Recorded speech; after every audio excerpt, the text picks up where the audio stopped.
이사야 11장 6절 그때의 이리가 어린 양과 함께 거하며 표범이 어린 염소와 함께 누우며 송아지와 어린 사자와 살찐 짐승이 함께 있어 어린 아이에게 끌리며 암소와 곰이 함께 먹으며 그것들의 새끼가 함께 엎드리며 사자가 소처럼 풀을 먹을 것이며. 이제 우리가 여기서 이제 완벽한 사회, 전혀 모순이나 충돌 혹은 뭐 분쟁이 없는 완벽한 사회를 보게 되는데, 이게 이제 절대로 같이 있어서는 안 될 이제 것들이 그때가 되면은 함께 이제 화목하게 어울려 산다는 건데요. 우리 이걸 이제 천국이라고도 할 텐데, 천국 혹은 뭐 유토피아, 극락, 뭐 또는 우리 흔히 이제 공산주의자들이 말하듯이 공산주의 사회가 완성된 사회 형태, 다 같은 말이죠. 다시 말해서 슬픔 혹은 모순, 고통, 분쟁이 전혀 없는 조화된 사회. 근데 여기 보면은 이제 이리와 어린 양, 표범과 그리고 어린 염소, 그리고 사자와 살찐 암소, 절대로 같이 둘 수 없잖아요. 만약에 이제 뭐 양과 늑대 같이 있으면 볼 것도 없죠. 뭐 양은 먹히는 거죠. 근데 그때가 되면 그들이 다 화목하게 전혀 어떤 충돌이나 혹은 모순 없이 함께 공존한다는 이야기인데, 사실 이 성경은 이 양이나 염소 보라고 쓴 책은 아니잖아요. 그것들이 뭐 성경 이렇게 읽다가 우리한테도 나중에 좋은 시절이 오겠네? 그런 건 없어요. 그들이 글을 안 와요, 뭐. 이 사람 보라고.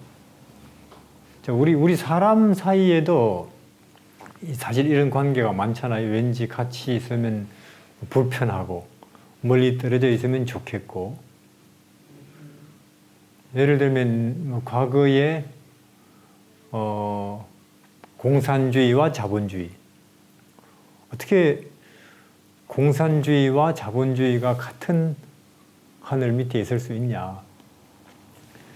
그래서 싸웠잖아요. 그게 이제 우리 한국, 남한과 북한, 6.25 전쟁이 그렇고, 뭐 또 여러 가지 보면은 뭐 가진 자, 못 가진 자, 또 민족과 민족, 국가와 국가 간의 여러 이 충돌, 모순들, 역사 속에 계속 이어져 왔어요. 결국은 우리가 보면 예를 들어서 뭐 국가와 국가 혹은 민족과 민족 간에는 그러면 우리 같이 있지 말자 하고 서로 뭐 선 그어놓고 내왕을 안 하면 되겠지만은, 예를 들어서 남편과 아내가 이런 관계다. 한쪽은 늑대고 한쪽은 양이다. 그럼 어떻게 되는 거예요? 늘 한 집에 같이 사는데 그럼 누가 늑대고 누가 양인가? 옛날 같으면 당연히 그야 남편이 늑대지 그런 이야기 나오겠지만은 요즘은 꼭 그렇지도 않은 것 같아요. 그렇잖아요? 불쌍한 게 남자가 같잖아요, 보면은.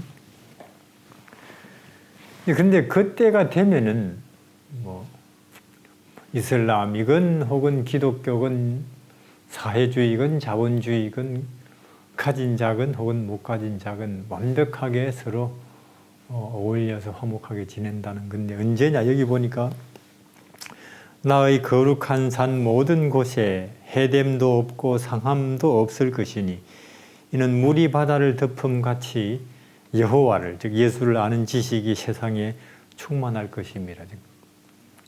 온 세상이 예수님을 알 때 이런 우리가 바라는 이상적인 사회가 온다는 거죠. 온 세상이.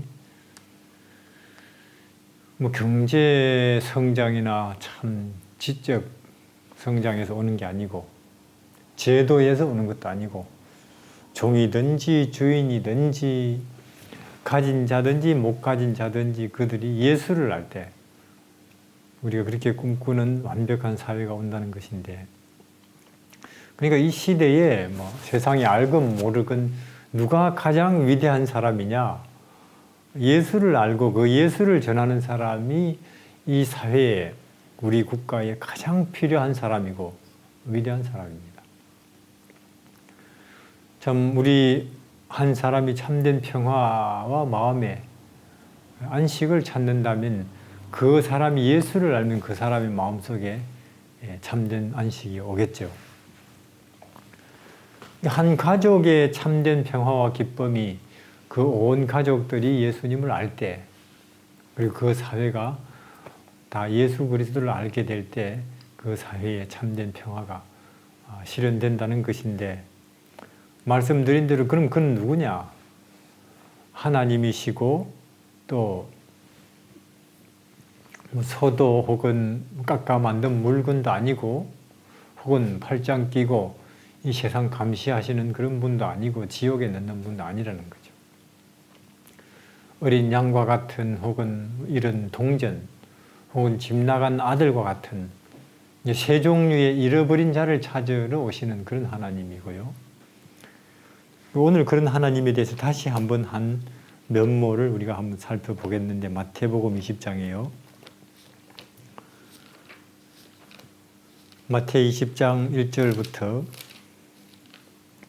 아시는 것처럼 여기에 포도원 이야기, 천국은 마치 품꾼을 얻어 포도원에 들여보내려고 이른 아침에 나간 집주인 같으니 저가 하루 한 데나리온씩 품꾼들과 약속하여 포도원에 들여보내고 또 제3시에 나가보니 장터에 놀고 섰는 사람들이 또 있는지라. 저희에게 이르되 너희도 포도원에 들어가라. 내가 너희에게 상당하게 주리라 하니 저희가 가고 또 제6시와 9시에 또 나가 그와 같이 하고 제11시에도 나가보니 섰는 사람들이 또 있는지라. 가로되 너희 어찌하여 종일토록 놀고 여기 섰는가? 가로되 우리를 품꾼으로 쓰는 이가 없습니다. 가로되 너희도 포도원에 들어가라 하니라. 저물매 포도원 주인이 청지기에게 불러 품꾼들을 불러 나중 온 자로부터 시작하여 먼저 온 자까지 싹을 주라 하니 제11시에 온 자들이 와서 한 데나리온씩을 받거늘. 그러니까 이렇게 한 데나리온씩 받는데 이 무슨 이야기냐 하면 이 마태복음 20장은 천국은 마치 이제 큰 포도원 주인이 일꾼 불러 쓰는 것 같다 그 말이에요. 이제 그때도 인력 시장이 있겠죠. 아침 이제 7시쯤 우리 포도밭에 가서 일하시오. 한 데나리온.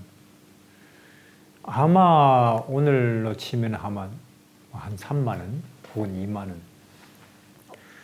주인이 아침 식사하고 9시쯤 나가보니 또 있어요. 사람들이. 당신들도 가시오. 또 점심 후에 또 가보니 또 사람들이 일 없어서 왜 여기 있습니까? 우리한테 아무도 일거리를 주지 않습니다. 그럼 당신들도 가시오. 오후인데 하여튼 일한 대로는 내가 주겠노라고.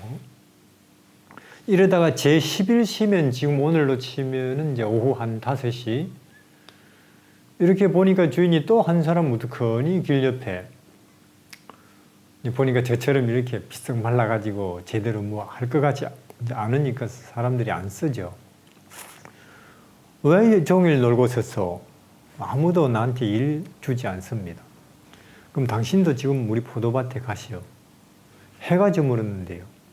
하여튼 일한 대로는 내가 줄 테니까. 이제 해서 그 사람이 가서 한 1시간쯤 일하니까 일 끝났어요. 일 끝난 얘기 보니까 먼저 제11시에 온 사람부터 불러서 한 데나리온, 뭐 오늘로 치면 2만 원 주거든요. 그래서 아침부터 온 사람들이 보고는 저 사람은 1시간 일하고 2만 원. 우리는 아침부터 왔으니까 아무리 못 받아도 한 5만 원에서 뭐 많이는 10만 원. 근데 자기들도 10만 원, 2만 원이에요. 이제 주인한테 이거 불공평합니다. 맞죠? 이 사람은 1시간, 우린 아침부터 뼈 빠지게. 주인이 말이 아침에 일삭 정할 때 내가 2만 원 약속하지 않았는가? 그럼 그건 맞습니다. 그래서 난 당신들에게 2만 원 정한 대로 주면 됐고 저 사람이 내가 불쌍해서 선심 쓰는데 그거 가지고 왜 나한테 시비를 하시는가? 할 말이 없죠. 천국이 이와 같다 그 말이에요. 무슨 뜻이냐 하면은 어느 시대나 제일 인생 그 고달픈 사람이 품팔이에요. 노동자. 예, 물론 지금 한국 같은 경우에는 뭐 예를 들어서 노동 하는 사람들도 꽤 대우받습니다. 자기 차 몰고 가서 노동 일하고 일삭 받죠. 근데 2000년 전에는 이때 이 노동자들은 하루에 그 한 끼 먹는 것도 쉽지 않았어요. 옷 뭐 한 벌이고. 그 당시 사도 아니죠, 침례 요한 옷 2벌 있는 사람 그러잖아요. 없는 사람도 있으니 주라고. 다 주라고 말은 하지 않는다 내가. 그러나 적어도 평균되게 하기 위해서는 애를 써야 된다는 거예요. 하나님 백성은. 그래서 2000년 전에는 사실 뭐 품팔이들이 하루 한 끼도 어려운데 아마 5시까지 일거리 없던 그 사람 집에는 벌써 한 이틀 전에 먹을 게 떨어졌는지도 몰라요. 그래서 그 사람이 아마 그날 아침에 나올 때 이제 식구들한테 말했겠지. 오늘 하루만 좀 참으라고. 내가 오늘은 어떤 일이든지 찾아서는 먹을 걸 저녁에 좀 갖고 오겠다고 말하고 나왔을 텐데 아침 7시, 9시, 오후 1시, 3시, 5시가 되도록 일 없어요. 그러면 오후 5시가 돼도 일이 없으면 그날은 일 없는 거 아니에요? 왜 집에 일찌감치 안 가는가? 못 가는 거예요.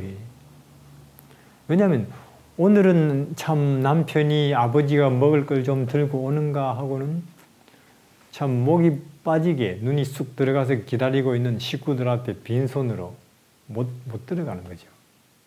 그러니까 그렇게 긴긴 하루를 참혹하고 비참한 심정으로 길 옆에 서 있는 저 사람의 마음의 고통을 당신들은 아느냐 그 말이에요. 아침부터 온 당신들은. 당신들은 몸은 좀 피곤했는지 몰라도 사실은 저 사람이 훨씬 더 그대들보다 고통스럽고 수고롭게 하루를 지냈다는 거죠. 그리고 우리가 왜 죄인냐 우리가 인간이. 우리는 다른 사람의 슬픔이나 고통에 별로 관심 없다니까요. 그냥 지나가죠. 뭐 내 이빨이 아파서 잠을 못 자지 남이 이 아프다는 소리 듣고 우리 잠 안 오나요? 이게 죄인이에요. 우리가 죄인. 도둑질을 해서가 죄인이 아니고 다른 사람의 슬픔과 고통에 우리는 관심이 별로 없다는 것. 그게 우리가 어쩔 수 없는 죄인이라는 것입니다. 그러나 참 다행스러운 건 우리 하나님은 그렇지 않다는 거죠. 우리 하나님은. 저도 그래요. 중국에 제가 16년 전에 들어갔는데 이제 노동자들 박스 쪼가리에다가 뭐 목공 혹은 기화공, 철공 써놓고는 이제 길 옆에 앉아 있죠. 온종일 앉아 있어요. 일거리 없거든요. 신문 사볼 돈도 없는가 봐요. 그러니까 신문지 그냥 돌아다니는 거 가운데 이제 길 가운데 펴놓고 여러 명이서 이렇게 삥 둘러 앉아서 같이 보고 있어요. 뭐 저도 보통 그냥 지나갑니다. 저 사람들 가끔은 어디서 왔을까? 잠은 어디서 잤까? 아마 1년에 한두 번 집에 가는지 명절에 농민공이라 그래요. 또 이제 저는 이제 제 직업이 한국어 강사였는데 뭐 저는 자칭 선교사잖아요. 제 뭐 생활비는 제가 만들어 가면서 그러면 이제 제 수업이 오후 4시부터 저녁 8시까지 이제 끝내고 이제 겨울에 이제 집으로 가는 길에 큰 호텔 옆에 있어요. 그럼 그 큰 호텔 이제 벽이 유리니까 그 안에 이제 식당 보이는데 식사하고 있지요. 그런 데서 먹으려면 비쌀 거예요. 그러면 이제 밖에는 그 추운 겨울에 한 뭐 8 혹은 뭐 10살쯤 돼 보이는 아이들이 더 어린 아이들도 있죠. 장미 이제 손에 들고 떨고 있죠. 나오면은 팔라고. 그런 이제 식사 마치고 이제 나오면 아저씨 이 꽃 하나 좀 사달라고 매달리거든요. 그럼 본 척도 안 하고 옆에 세워놓은 자기 차 타고 가버려요. 내 돈 가지고 내 마음대로 쓰는데 누가 뭐라 하겠나 그 뜻 아니겠어요? 하나님께서 나중에 이 세상을 심판하실 때 그들이 죄 없다 안 하실 거예요. 인간은 그런 것입니다. 근데 참 다행인 것은 우리 하나님은 우리하고 틀리죠. 이런 양 혹은 동전 혹은 이런 아들 더 깊은 관심으로 그들을 찾아가시는데 그래서 우리가 희망이 있지 하나님이 우리 인간 같다면 우리는 벌써 끝났죠. 아무 희망 없어요. 그래서 이제 오후 5시에 온 이 사람이 1시간 일하고 일했는데 일 끝났다고 일삭 받으라고 이제 줄 서라고 하거든요. 그럼 이 사람이 줄 서겠어요? 1시간 일하고? 염치가 없죠. 아마 이 사람은 그럴 거예요. 내가 오늘은 돈을 못 받아도 내일 여기 일하러 오라는 소리만 들어도 오늘은 내가 헛짓은 안 한 거 아니냐 하면서 줄 서지도 못하고 또 가지도 못하고 저만큼 우두커니 서 있는 걸 주인이 봤겠죠. 그리고는 불러서 그 사람부터 2만 원을 주는 거예요. 그럼 그 사람이 그 2만 원을 받아들였을 때 얼마나 감격스러웠겠습니까?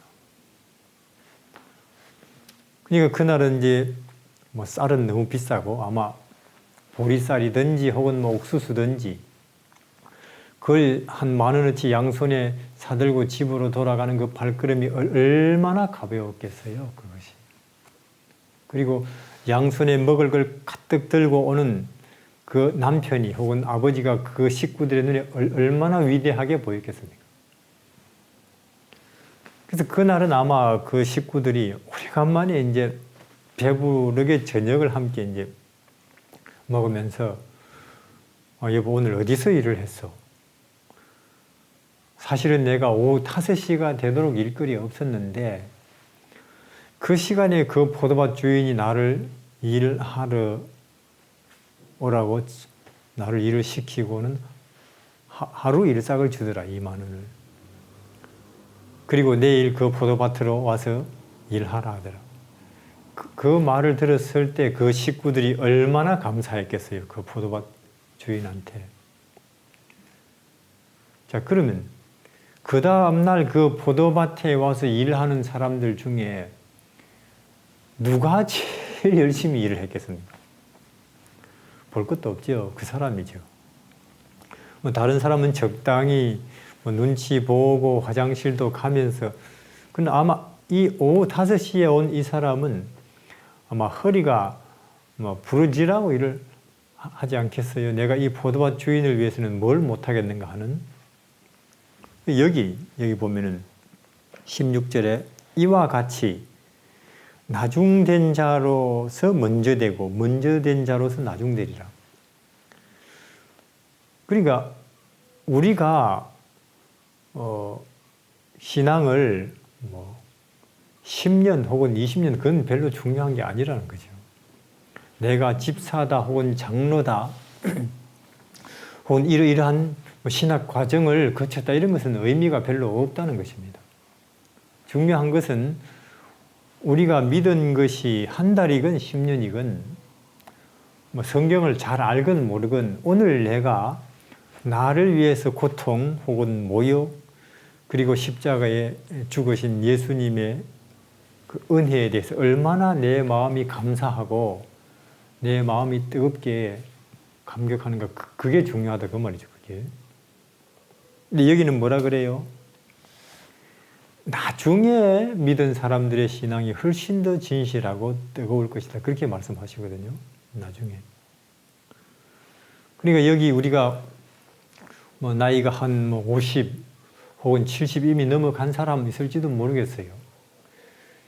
내가 이 나이에 내가 지금까지 글 얻은 길을 바꾸는 게 무슨 의미가 있겠나. 이대로 그냥 살다 죽지. 그런 말 하지 마시기를 바랍니다. 여기는 뭐라고 말씀하시느냐 하면은 나중 믿은 사람의 신앙이 훨씬 더 순수하고 진실되고 뜨거울 수 있다는 거죠. 그래서 또 이 말씀은 사실 우리 먼저 믿은 사람들을 긴장하게 만들어요. 왜냐? 예수님이 말씀하시면 그대로 되니까. 맞습니까? 그대로 되는 게 특징이라니까요. 그대로. 예수님이 한번 해보시는 말씀이 아니고 너희들 정신 차리라 그 뜻이 아니고 그분이 그렇게 말씀하시면 그대로 된다는 것입니다. 그래서 먼저 믿은 사람 혹은 내가 이미 집사 혹은 장로다 혹은 참 몇 대째 기독교 집안이다 그런 사람일수록 더 긴장된다는 거죠. 어쨌거나 우리는 오늘 물이 바다를 덮음같이 늑대건 양이건 혹은 가진 작은 못 가진 건 완벽하게 화목하게 어울려 사는 새 사회가 온다면은 우리가 바라는 그런 이상적인 사회가 내 마음 이상적인 그런 평화가 혹은 그런 사회가 내 마음에 우리 사회에 혹은 우리 가정에 실현될 때가 온다면 언제냐? 이런 예수님을 아는 그때 그런 사회가 온다는 거죠. 그래서 이 포도밭 주인과 같은 혹은 참 그 탕자 아버지와 같은 이런 하나님을 이런 예수님을 아는 데서 오는 오늘의 평화 또 내일의 소망이 마음속에 자리 잡으시길 바랍니다.